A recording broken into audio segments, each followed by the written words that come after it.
സുഹൃത്തുക്കളെ, അപ്പം ഈ ഗോൾഡിൻ്റെ കീ ലെവൽസ് ഏതൊക്കെയാണെന്നാണ് എല്ലാവരും ചോദിച്ചിരുന്നത്. എനിക്ക് മെസ്സേജ് ആയത് എല്ലാവരും വെച്ച് ആകെ 2 പേരെ അയച്ചുള്ളടേ. എന്നാലും ഞാൻ പറയുകയാണ്. അതായത് ഗോൾഡിൻ്റെ കീ ലെവൽസ് എന്ന് വെച്ചാൽ ഇപ്പോൾ കണ്ടോ, ഈ ഹൈക്ക് ഈ ഡ്രോപ്പിൻ്റെ പ്രത്യേകത നിങ്ങൾ ശ്രദ്ധിച്ചാൽ മതി. ലാസ്റ്റ് 3 ഡേയ്സ് ഞാൻ കാണിച്ചു തരാം. ഇവൻസ് ഉള്ള വീക്കുകൾ, ഒത്തിരി ഇവൻസ് ഉള്ള വീക്കുകൾ ശ്രദ്ധിച്ചാൽ മതി. പുതിയ ഹൈക്കുള്ള ചാൻസുകൾ എപ്പോഴും കൂടുതൽ വരുന്നത് ഇവൻസ് ഉള്ള വീക്കുകളാണ്. മൺഡേ ഇവൻ്റ് ഉണ്ടായിരുന്നു ഹൈ കയറി കണ്ടോ. ട്യൂസ്ഡേ ഇവൻ്റ് ഉണ്ടായിരുന്നു, ഹൈ വന്നു. വെനസ്ഡേയോ ഇവൻസ് ഉണ്ടോ എന്ന് ചോദിച്ചാൽ ബുധൻ ഇവൻസ് ഇല്ലെന്നാണ് എൻ്റെ തോന്നൽ. മേജർ ഇവൻസ് അല്ല, എന്നാലും ചെറിയൊരു മൂവ്മെൻറ്റ്സ് കൊണ്ടുവരാൻ സാധ്യതയുള്ളതാണ്. പിന്നെ ഇനിയുള്ള ഇവൻസ് ഉള്ള ദിവസം എന്ന് പറഞ്ഞാൽ വ്യാഴം ഉണ്ട്, 6 മണിക്കുണ്ട്. വെള്ളിയാഴ്ച ഉണ്ടോ? വെള്ളിയാഴ്ച ഇല്ല. ഓക്കെ, അപ്പം ഇവിടെ ഞാൻ എക്സ്പെക്റ്റ് ചെയ്യുന്നൊരു മൂവ്മെൻറ്റ്സ് എന്ന് വെച്ചാൽ ഇനി ഇതിനകത്തൊരു ഹൈ ഉണ്ടാവാനുള്ള സാധ്യത ഈ വീക്കില്ലെന്നാണ് ഞാൻ എക്സ്പെക്റ്റ് ചെയ്യുന്നത്. മേജർ കീ ലെവൽസ് എന്ന് പറയുവാണെങ്കിൽ നമുക്ക് വേണമെങ്കിൽ ഇതേ ഈ റേഞ്ച് പറയാം. 1, കാരണം ഈ റേഞ്ചിൻ്റെ താഴെ വരും, ഈ ഒരു റേഞ്ച് വരും. ഏതാണ് കാരണം? ഇതൊരു ഓബിയാന്ന് വിചാരിച്ച് കുറേ അമ്മമാർ എന്താണ് കയറും. അമ്മമാരെല്ലാം HL അടിക്കാനുള്ള സാധ്യതയാണ് കാണുന്നത്. ഇതൊരു ഫേക്ക് ഓബിയാണ്. എന്ത് ടൈപ്പ് ചെയ്യാൻ ഒരു സെൻറ്റൻസ് ഉണ്ടായിരുന്നല്ലോ. നോക്കിയോ, ഫേക്ക് ഓബി. ചേടാ എവിടെയാ പോയെ? ഓക്കെ ഫേക്ക് ഓബി നോക്കാം നമുക്ക്. ഫേക്ക് ഓബിയാണ്. നമ്മുടെ എക്സ്പെക്റ്റേഷൻസ് കറക്റ്റ് ആണോ എന്ന് നോക്കാം നമുക്ക്. കാരണം ഇപ്പം മണി 12, 1 മണി ആയതേ ഉള്ളൂ. എൻ്റെ ഒരു എക്സ്പെക്റ്റേഷൻ വെച്ചാൽ ഇതിന് ലോ വരും, ഈ ലോ താഴെ പോവും. ഇനി ഒരു മേജർ മൂവ് മിക്കവാറും നെക്സ്റ്റ് വീക്ക് കാണും. പക്ഷേ ഈ വീക്ക് എന്തായാലും ഇനി ഒരു പുതിയ ഹൈ ഉണ്ടാകാനുള്ള സാധ്യതകൾ കുറവാണ്. പറയാൻ പറ്റില്ല. നമ്മുടെ ഇവിടെ നിന്ന് ഇനി റിവേഴ്സ് വരാനും സാധ്യതയുണ്ട്. ഈ റേഞ്ചിൽ നിന്ന് നോക്കാം നമുക്ക്. പിന്നെ വരുന്നൊരു ഇമ്പോർട്ടൻ്റ് സോൺ എന്ന് പറഞ്ഞാൽ 4 ഹവറിലാണ്. ഈ റേഞ്ച് ഒരു ഇമ്പോർട്ടൻറ്റ് സോണാണ്. ഈ ലൈൻ വരച്ചേക്കുന്നിടം, അതായത് 26,000 എന്നാണ് ഇത്രയും വലിയ പുഷ് ലാസ്റ്റ് വീക്ക് കൊണ്ട് വന്നത്. സോ ഇതൊരു മേജർ സപ്പോർട്ടായിരിക്കും ഈ റേഞ്ച്.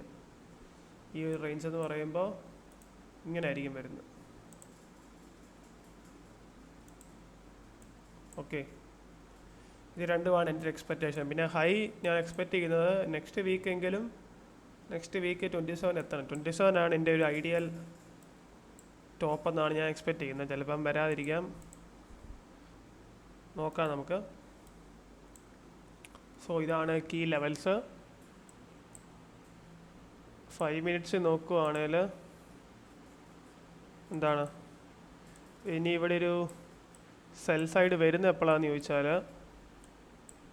ഈ ഒരു റേഞ്ച്, അതായത് ഈ ഒരു റേഞ്ചിലേക്ക് വീണ്ടും അത് ടാപ്പ് ചെയ്യാനുള്ള സാധ്യതകളാണ് വളരെ കൂടുതൽ. കാരണം 1 മണി ആകുന്നേ ഉള്ളൂ. US മാർക്കറ്റ് ഓപ്പൺ ചെയ്തിട്ടുണ്ട്, UK മാർക്കറ്റ് ഓപ്പൺ ചെയ്തിട്ടുണ്ട്, ലണ്ടൻ. സോ ഇനിയൊരു ഈ റേഞ്ച് ഒരു ഹൈ വരുവാണെങ്കിൽ ഷോർട്ട് ചെയ്യാൻ നല്ല സൗകര്യമായിരിക്കും എന്നാണ് ഞാൻ വിശ്വസിക്കുന്നത്. പക്ഷേ ഞാൻ എന്തായാലും ഗോൾഡിൽ ഇപ്പോൾ പൊസിഷൻസ് എടുക്കത്തില്ല. ബൈ സൈഡ് മാത്രമേ നോക്കത്തുള്ളൂ. കാരണം ഓവറോൾ ഗോൾഡ് എന്താണ് 1 ഡേ എടുത്താൽ പോലും ബുള്ളിഷാണ്. അപ്പോൾ പിന്നെ നമ്മൾ വെറുതെ ട്രെൻഡിന് അഗെയിൻസ്റ്റ് ആയിട്ട് ട്രേഡ് ചെയ്യേണ്ട ആവശ്യമില്ല. നിങ്ങളെല്ലാവരും വെയിറ്റ് ചെയ്യുന്നതായിരിക്കും ഏറ്റവും ബെസ്റ്റ്. ഈ 2 ദിവസം കൂടെ വെയിറ്റ് ചെയ്യുകയാണെങ്കിൽ നമുക്ക് ഏകദേശം ഒരു മൂവ്മെൻറ്റ് കിട്ടും. ഈ ഡേ ഇങ്ങനെ ആയിരിക്കും, നെക്സ്റ്റ് ഡേയും മിക്കവാറും റെഡിൽ തന്നെ തീരാനാണ് സാധ്യത. പിന്നെ അതിനകത്തൊരു ഫർദർ മൂവ് ഉണ്ടാകാനുള്ള സാധ്യതയുള്ളത് മിക്കവാറും നെക്സ്റ്റ് വീക്ക് ആയിരിക്കും. ഒരു ഹൈ ഉണ്ടായത് നിങ്ങൾ ശ്രദ്ധിച്ചാൽ മതി, കാണാം. കണ്ടോ, ഒരു ഡൗൺ സൈഡ് ക്യാൻഡിൽ വന്ന് അതിനെ സപ്പോർട്ട് ചെയ്തുകൊണ്ടൊരു ക്യാൻഡിൽസ് വരാനാണ് സാധ്യത സ്ഥിരമായിട്ട് കാണാം നിങ്ങൾക്ക്. അതുകൊണ്ട് തന്നെയാണ് ഞാനൊരു പറയാൻ കാര്യം. ഓക്കെ, സോ നമുക്ക് നോക്കാം.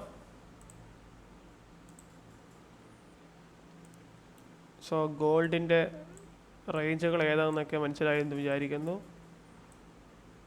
അതുപോലെ ഈ ലിക്വിഡിറ്റിയുടെ കാര്യം, ഇതും കൂടെ നിങ്ങൾ ശ്രദ്ധിച്ചു. അതായത് ഇതുകൊണ്ടോ, ഇതെനിക്ക് പറ്റിയൊരു അബദ്ധമായിരുന്നു. ഞാനിത് വീഡിയോയിൽ പറഞ്ഞിട്ടുണ്ട്.